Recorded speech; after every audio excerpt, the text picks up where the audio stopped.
was that? Oh shit. I don't know You if speak English? No English. No? Oh, okay, okay. Okay,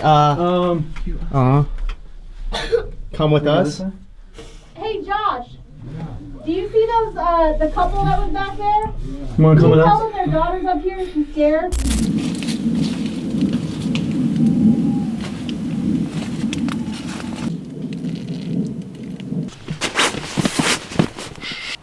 I don't want to turn the light on because I'm pretty convinced there's been a person or persons. What the fuck?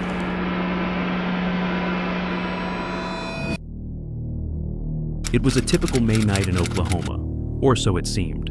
Chris, the man behind the channel Sooner Sasquatch, is no stranger to the deep woods. But this night would become one of his most unsettling experiences.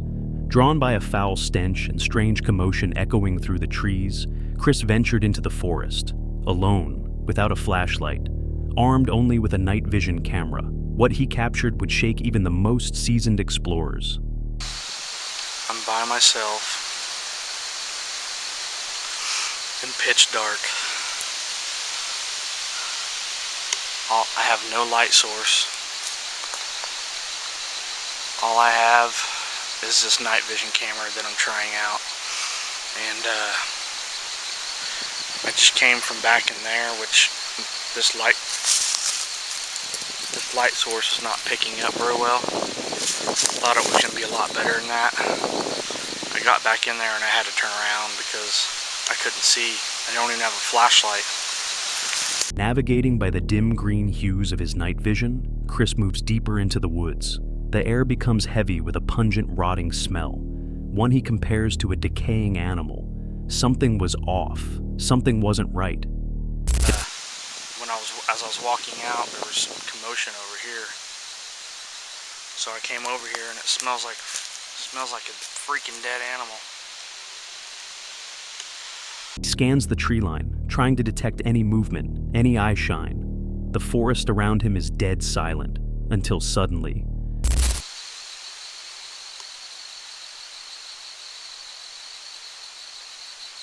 Whoa, the hell was that? Oh shit. from behind the brush, a dark figure shifts, barely visible but unmistakably there. The creature recoils, as if it doesn't want to be seen. Instinct kicks in. Chris runs. The camera shakes violently, catching only brief flashes of the forest as he sprints out in fear. Once the video was uploaded, the comments exploded with speculation. Some viewers swore it resembled a cryptid, perhaps Bigfoot or some forest-dwelling beast. Others insisted it was just an animal reacting to the infrared light. But most agreed on one thing. The way the creature reacted wasn't normal. Instead of fleeing like a startled deer, it recoiled, as if it was aware it was being watched. Some claim it was trying to stay hidden, which raises an unsettling question. Why? And then there's the smell. Could it be connected to the creature? Or was something else nearby? Something dead? Chris has never returned to that stretch of woods. He still doesn't know exactly what he saw, and maybe that's for the best. But the footage remains, and so do the questions.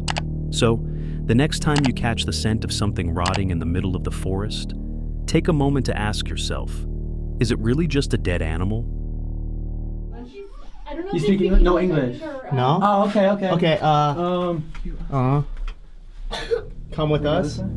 Meet Josh, a young and fearless YouTuber behind the channel Exploring with Josh. Known for diving into abandoned buildings and haunted places, his goal is always the same: uncover the hidden, document the unknown. But on August 7th, 2016, he and 3 of his friends, John, Stephen, and Cody, ventured into a place far different from the usual ruins, a massive lava tube called the Ape Cave in Washington State. What began as a casual summer exploration would quickly spiral into something far more eerie. Oh, today we're going to Mount St. Helens. We're going to Ape Cave. Oh god, this looks like some from a horror movie. Yeah, this is And it's really dark. movie too. Lucky we got some lanterns. Well, they do. Oh god. So dark. Yo, Alright. it is darker than I thought, everyone. Jeez. I really feel like I'm gonna Let the guys go first with the light. Yo, I got the lantern. Okay, hold on. The group enters the cave with lanterns, their excitement high. But as they crawl deeper, the mood shifts. The path narrows until two of the friends decide to stop. Josh and Steve continue, crawling on their knees into the cold darkness. Claustrophobic. Dude, it goes so low. It goes like ground, like kneeling. I too. I don't even know if this leads out anywhere. I think it's just the end. We can be crawling all day. Let's find out. Oh man. Oh my god. Yeah, man. I don't. Dude, actually, I think you can go deeper. Yeah, it goes. You think we can go deeper? Oh my god. We could try it. That's scary. That's so scary. Like, I'm just picturing in my head what if like, the cave collapses and I know. no way back. We're not I gonna really think. doubt it. I'm not gonna think about that. I'm crawling, man. Oh, me too. I'm crawling. It gets even smaller. I'm getting my clothes. I don't even know. Dude. Eventually, the tight tunnel opens up into a wider chamber. Relieved but unnerved, they start to turn back, only to encounter something they never expected. A young girl, alone, silent, trembling. She didn't speak English, only stared at them with wide eyes, clearly frightened. I don't know You if speak they English? No English. No? Oh, okay, okay. Okay, come with Wanna us. listen? Hey, Josh. Do you see those, the couple that was back there? You wanna Can come you with tell us? them their daughter's up here and she's scared? They don't speak. She doesn't speak She doesn't English. speak They don't English. speak English. It's okay. It's alright. This is the way back. The group puts away their camera and helps her back toward the entrance. There, her parents are found frantically calling her name in another language. She's finally reunited with them, safe, but visibly shaken. What an experience. As we were about to leave, this little girl comes up out of nowhere, scares us, and at first we're like, wait, whose parents are hers? And she was just there alone by herself. Then she just stood there in the back, so I started talking to her, but she wouldn't answer me. And I was like, wait a minute, I don't think she speaks English. It turns out she really didn't speak English at all. She's by herself, crawled the whole way in there by herself, no light. No light, what the heck? I don't get it, no light. She didn't even speak English. So they were like, okay, come with us. And eventually, I guess her parents were yelling her name in their language. And yeah, she went back, but she started crying and stuff. It was kind of a crazy situation. How did the girl get so deep into the cave, with no light and no guide? Josh later explained that she had gotten separated from her parents and continued crawling into the depths, unaware of how far she was going. But there are still unanswered questions. Why didn't she call out? Why didn't they hear her earlier? And what if Josh and Steve had turned back when the cave narrowed? Would anyone have ever found her? Some viewers believe there's something more to the ape cave, a strange presence, a guiding force, or maybe something that lures people deeper. This wasn't just another exploration. It became a rescue mission, one that could have ended very differently. Josh's persistence may have saved a life, but the eerie silence of the cave and the mystery of how far the girl traveled alone still haunts him to this day. So, if you ever venture into the unknown, ask yourself, who might be waiting in the dark, hoping someone will come just a little bit further? I didn't want to turn the light on earlier because I swear to God that was footsteps. That's just the house though. Meet Lou, the voice behind the channel Camper Vibe.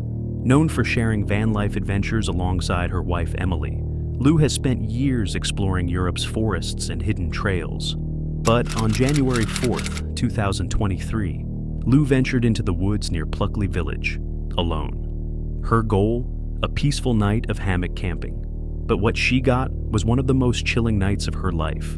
Right, camp is set. I wanted to get everything set up before the rain comes, which is just in the nick of time, I think. But we've got the tarp over there, hammock, obviously, because I'm in the woods there. Very excited to be sleeping in the hammock again. Want to test out some new gear, so I've got my sleeping bag, some bits and bobs.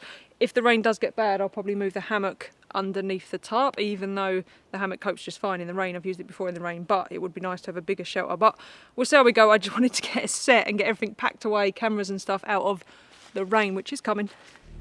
With the rain starting to fall, Lou set up her hammock and fire, joking with viewers as she prepped dessert.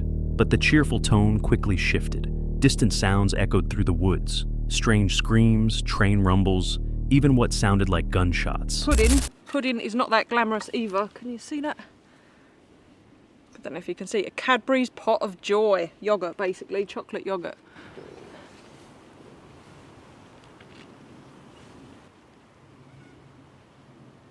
There is a lot of noises in these woods. Where's my spoon?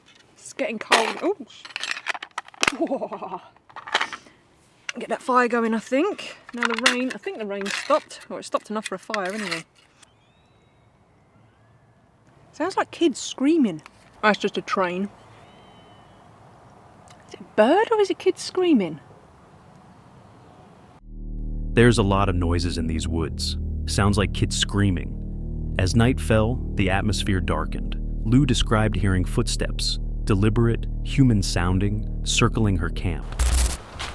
This is definitely odd. I've got no idea if you guys heard that or not, but honestly, I don't like it. I'm going to be honest.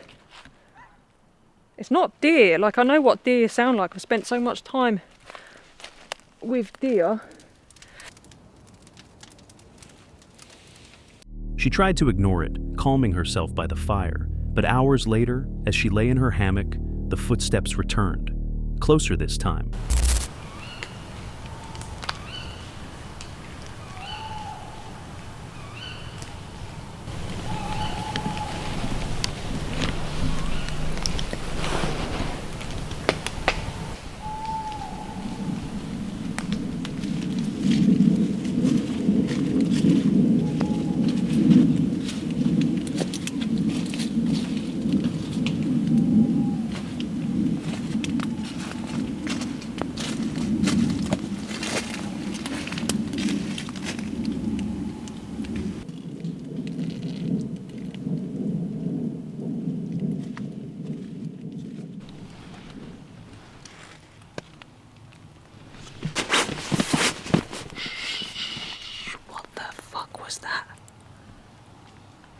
I don't want to turn the light on because I'm pretty convinced there's been a person or persons. What the fuck? I've never wanted the morning to come as much as I do right now. She didn't dare turn on her light, frozen with fear. The steps stopped right next to her. Then silence.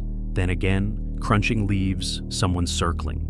The night dragged on, the terror mounting. Was someone really stalking Lou? She later explained that the location was just a mile from the infamous Screaming Woods, an area steeped in folklore, ghostly figures, disappearances, strange whispers. One tale tells of a decapitated highwayman whose spirit now roams the area. But what Lou encountered felt human. It's not deer. Like, I know what deer sound like. I've spent so much time with deer. Could it have been a lost hiker, a prankster, or something far more sinister? Drawn to the isolation, lurking just outside the glow of the firelight, Lou made it out safely, but the night left its mark. That was the first time at 2 o'clock in the morning. When it happened again at 3 and then again around 3:20, I decided it's definitely not just a lost dog walker at that silly o'clock. So yeah, don't know what it was, but there was definitely someone walking around this tent. It was no way was it a deer or a fox or any kind of mammal. The footprints were all wrong. Safe to say I did not sleep very well at all. So who or what was walking around her hammock in the middle of the night? She may never know, and some mysteries are better left unsolved.